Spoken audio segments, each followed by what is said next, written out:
Hey, what's going on, Fight Family? This is Contemplate Boxing. I want to talk about, of course, we've seen all over the boxing news for quite some time, for a little bit now. Oscar Valdez tested positive for Phentermine. We've seen that the WBC, has made some comments in regards to this, and the WBC is essentially allowing everything to go forward. Oscar Valdez will be defending his WBC title on September 10th against Robson Conceicao, Olympic gold medalist for Brazil in the 2016 Olympics. There has been no adverse action taken against Oscar Valdez. Mauricio Suleiman, president of the WBC, has essentially said that Oscar Valdez is clear. Basically said that he doesn't believe that he did anything wrong. For his part, Oscar Valdez has said that he believes that, I think he said, his tea was tainted. The tea that he took is what caused the positive results. The governing commission, the Pascual Yaqui tribe, is also allowing the event to go forward, so nobody is sanctioning the event. The fight will move forward as scheduled. There are a lot of mixed feelings in regards to this result, in regards to what's been happening regarding Oscar Valdez test result and also the fight going forward without consequence. A lot of fans, at least, a lot of fans who are supporters of Oscar Valdez, have stated that, hey, what he took, Phentermine, it's not a performance enhancing drug. They stated that it is not a steroid or anything like that, and that the right decision was made. A lot of other individuals, also some who are supporters of Oscar Valdez, some who are not, have stated that, hey, rules are rules. Phentermine is a drug that should not be allowed for a fighter to pop hot on, and that there should be repercussions for Oscar Valdez popping hot. Valdez's A sample and B sample actually came back positive for this particular drug. Now, for me, for most of us actually, very few of us are pharmacists, very few of us are physicians. So the majority of us don't know too much about a lot of the substances when fighters do pop hot, what exactly they are. Even myself, I have some background in pharmacy. I dispensed Phentermine, but even I myself, even though I dispensed this medication, even my knowledge on this particular drug is very limited. However, I did come across an interview with performed by Bad Left Hook. Shout out to Bad Left Hook. I'll leave the link in the description, in which they spoke with Dr. Justin Seltzer, who is a medical toxicology fellow at UC San Diego Department of Emergency Medicine. And this doctor actually spoke about a lot of interesting things regarding Phentermine. I'm just going to repeat some of the notes that I took in regards to this particular drug. Now, as far as my experience with Phentermine goes, of course, we know that this is a medication that is prescribed by doctors, usually for weight loss. It's a very effective weight loss medication. Now, this is a scheduled drug, meaning that this is a controlled substance. It is not easy to just walk up and just acquire. You can't just go to the pharmacy and say, hey, I want a 30-day supply of Phentermine, and they give it to you. You do have to have a prescription for it, and it is a controlled substance. It is a scheduled drug. It's a Schedule 4 drug within the U.S. But here's some other things in regards to this, a little bit more detail. This is a drug that is also called a substitute amphetamine or sympathomimetics. It means that it mimics the sympathetic nervous system's fight or flight response. Here's a quote from Dr. Seltzer. The stimulant effects that come from amphetamines are also well known, and Phentermine is no exception. Strong stimulant effects like euphoria, agitation, high heart rate, and blood pressure, and so on, are comparatively less pronounced with Phentermine, especially at the low doses used for weight loss, but it may still cause some meaningful stimulant effects. This is significant because Mauricio Suleiman was stating that Phentermine is not a stimulant. However, here we have a doctor who is very knowledgeable about these things, who is stating that this is actually a stimulant. He also pointed out that the fight or flight mimic response from the stimulant gives energy that one might not otherwise have. He compared this to greenies that baseball players used. These increase energy and reduce the sensation of fatigue. That's what stimulants are meant to do: increase energy and reduce fatigue. Now, in regards to whether or not this is something that enhances performance, well, you get your performance from actually training. If you can train longer and you can train harder without getting tired nearly as quickly, well, your performance will directly be affected by that. You will have a better performance. So, this will actually enhance your performance. Um, and there's no way other way I could really see that. But let's move forward. Uh, in another quote, he said, second, the stimulant effect. I can't comment on phentermine's effect compared to other stimulants like caffeine. What I can say is that if you're training, say, 5 hours a day, if that gets you an extra hour, or if that makes your 5 hours 20% more intense, that also has potential value. This is what Dr. Justin Seltzer is saying. Basically, what I had just stated. Uh, the stimulant effect, he said you can't really compare that to something like caffeine. However, if you're training 5 hours a day, if that gives you an extra hour, or if that makes your workout 20% more effective, that's going to have quite a bit of value. He also pointed out that phentermine does not have the same direct effect as an anabolic steroid. Now, a lot of fans are right. This is not a steroid. You can't really compare this with a steroid. The effect or the impact of phentermine on a fighter's performance is not going to be nearly as direct as a steroid. So this actually is very true. Now, I don't think that we can really argue on that. Now, a lot of individuals have asked whether or not phentermine, or many have stated that phentermine could be a masking agent for other drugs. Dr. Seltzer actually goes against this particular thought. He says that phentermine could only serve as a masking agent for other amphetamines. Essentially, Dr. Seltzer is stating that phentermine would not mask another steroid or would not mask cocaine. God forbid that anybody's taking that. It would only mask other amphetamines. When asked if there's value for general strength and fitness and more significant value given the weight loss component for someone that has to manage weight control, this was his answer. He said, I can answer only in broad terms, and I'm not commenting specifically about this particular situation or even this particular sport. But if someone wanted a medication that provided both potential weight loss as well as stimulant effects, this medication can provide those. But it's hard to comment on the value to someone already in top physical form and what it would do for them. What I can say is there is a possibility that phentermine could be valuable. Now, if someone is looking for a gray area, this is where it actually would be. Because Dr. Seltzer, he kind of is neither here nor there. He doesn't land hard on one side or the other. He says, hey, phentermine could be of benefit to someone, but if someone is already in top physical condition, it's hard to say how much phentermine actually would help them out.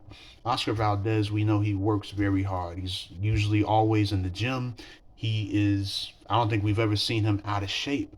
So he would kind of fall into this category, somebody who's already in top physical condition. And again, Dr. Seltzer said that he can't really even talk about this particular situation. So if someone is looking for gray area, if we're trying to be unbiased, we would have to take that into account.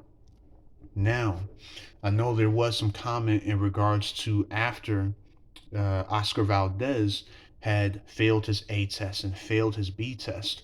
When he gave another sample sometime later, I think it was maybe like 17 days later, if I remember correctly, correct me if I'm wrong, I believe he failed on August 13th and then on August 30th his sample was clean when he gave another sample.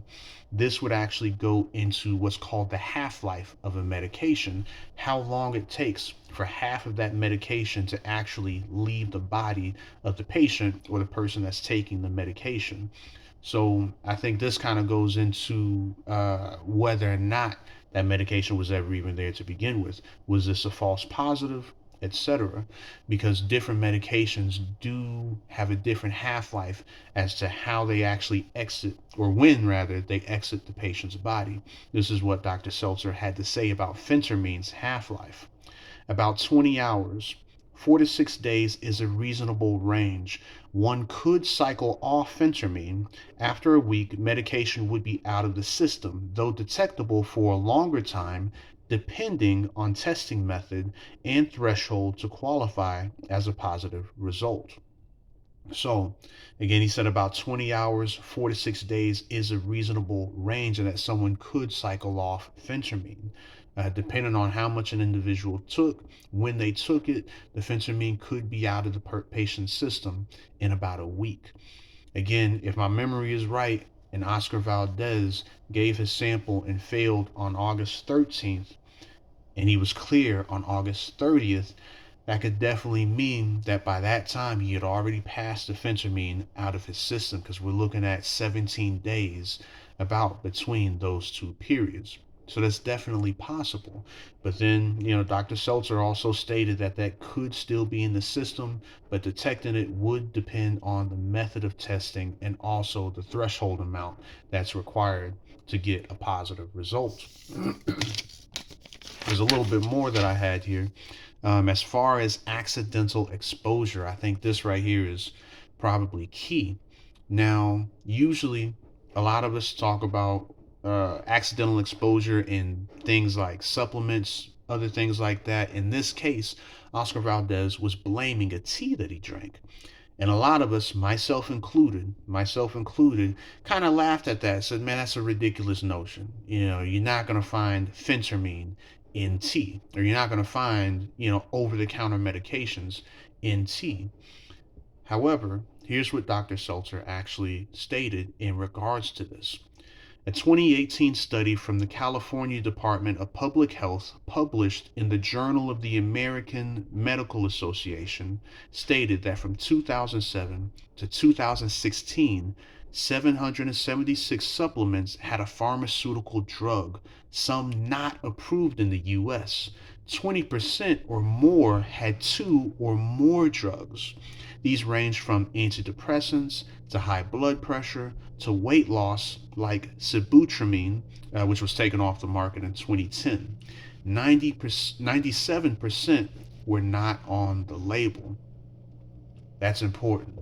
That actually shows that even though we often kind of laugh and dismiss a lot of fighters stating, hey, my supplements were contaminated. My supplements were contaminated. There was something in my protein. There was something in my vitamins. Dr. Seltzer stating, hey, there actually is a record. There actually is research that's done in which these things actually do happen, in which samples or supplements have been contaminated with other medications. And a lot of the contaminated medications are not even on the label. So a lot of times we're telling athletes, hey, read your labels, read your labels. But we do have proof, we do show, at least there is record, in which even reading the labels has not been working, or has not been effective to keep track of what exactly is in your supplement. With that said, this may be a reason as to why VADA discourages athletes from using supplements. If I remember correctly, VADA is an organization that highly encourages athletes not to use supplements, because there is that record for supplements to be contaminated. Fighters, you are responsible for what you're putting in your body. Now, in regards to the possibility of phentermine specifically contaminating Oscar Valdez tea, this is what Dr. Seltzer actually had to say. To this date, there is no record of this occurring with phentermine. This is probably due to being a controlled substance. So even though there are other supplements that have been known to have been contaminated with other pharmaceutical drugs, to this date, there's no record of that ever happening with phentermine. That may be because phentermine is a controlled substance. Again, like I stated at the beginning, this is not an easy drug to really get. You cannot just go up to a pharmacy and just say, hey, give me a 30-day supply. Even your manufacturers, they don't have an easy time getting this since this is a controlled substance. But hey, just wanted to share this interview. My own thoughts. I don't like how this went down. I think that these rules do exist for a reason. The WBC, when they established the clean boxing program, this was a zero tolerance program. At least that's what they stated.